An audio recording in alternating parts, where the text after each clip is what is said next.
Hello and welcome to Let's Talk Comedy. In this episode, I'm going to talk about The Office. I'm going to break down the differences between the American version and the original English version. After that, I'm going to break down the differences between the characters of Michael Scott and David Brent. And finally, I'm going to break down the differences between what we might be able to argue is the supporting role in the characters of Dwight and Garrett. I really hope you get some value from this video and maybe it'll help your own comedy writing, or I hope you just very simply enjoy the video. If you do, let me know by hitting some button somewhere. Even though both shows have very subtle writing differences, that leads to a very different vibe from the humour looking at each show. The English version tends to go on very dry wit and small picture and focuses a little more on the awkwardness and mundane of office life. Even though the American version does that too, it does it in a much more exaggerated form.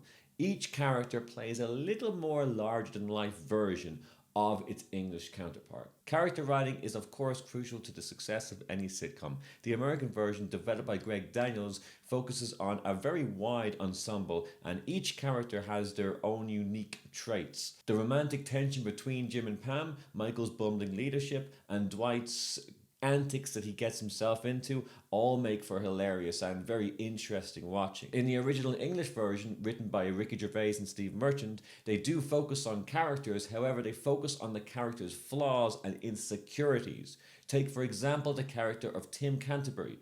He is the everyday man caught in a mundane office absurd situation. Now let's dive in and discuss the differences in the characters between Michael Scott, played by Steve Carell, and David Brent, played by Ricky Gervais. First off, we look at some clear absurdity and exaggeration between these two characters. David Brent's absurdity lies in his awkwardness and inability to read social cues. His exaggerated self-importance is subtle, and the humour comes from the audience's discomfort in his interactions. Michael Scott's absurdity is more pronounced and exaggerated. His exaggerated traits, such as his misguided attempts at leadership and his absolute obliviousness to office dynamics, result in his humour. Another area where we can see some differences between the characters is delivery and timing. The humour of David Brent is through deadpan dialogue and reaction, and it's the audience's response to the reaction that creates a very awkward style, and usually that in and of itself is the punchline. Whether on the other hand, Michael Scott's comedic timing leans more towards physical comedy and outrageous lines. His unpredictability and over-the-top reactions are his punchline. Another comedy technique we need to discuss is wordplay and innuendos. David Brent will say something he shouldn't say at work, but he does so only to be liked by his peers, to be seen as a fun leader. This leads to very dry British awkward wit. On the other hand, Michael Scott says kind of similar things, however the humour he gets is from misunderstanding well-known phrases or misunderstanding the dialogue that he is in with his work colleagues. And this of course leads to much more exaggerated, larger-than-life American comedy. Now finally, let's look at the two remaining characters of Dwight Schrute, played by Rainn Wilson, and Garrett Keenan, played by Mackenzie Crook. Dwight Schrute is an eccentric, distinct character known for his intense dedication to his job. His humour stems from overcommitment to authority, his absurd beliefs, and his quirky behaviour. Dwight often finds himself in bizarre situations due to his odd choice and eccentric personality. The American version of the character leans into physical comedy, exaggerated reactions, and absurd situations. Garrett also plays the assistant to the regional manager, but the character has subtle differences. Garrett's personality traits include a false sense of importance, his fascination with military culture, and a lack of understanding in nearly all situations on how he is perceived and how he comes across to his work colleagues. His humour is more understated than Dwight's, focusing on the realization that he has just done something that's very embarrassing in the workplace because he didn't understand anything about it.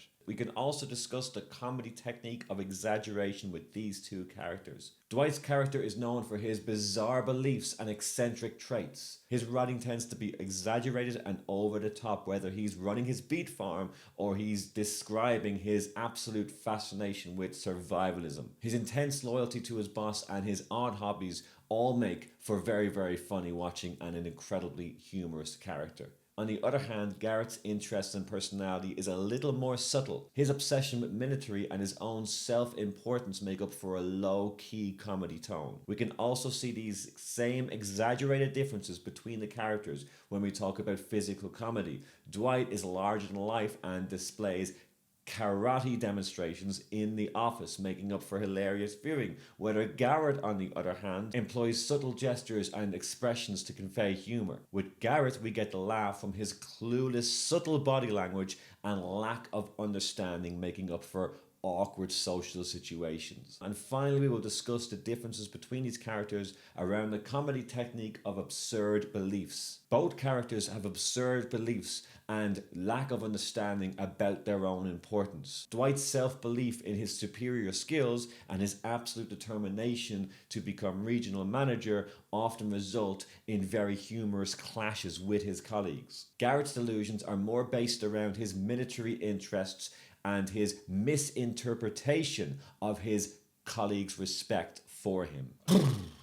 Okay, that was a lot of theory for one short video on the channel. I really hope you've got some value from it. I hope you've enjoyed this concept. If there's a show you would like me to do my best and cover in any way I can, please let me know what it is in the comment section and I'll get to work on it straight away.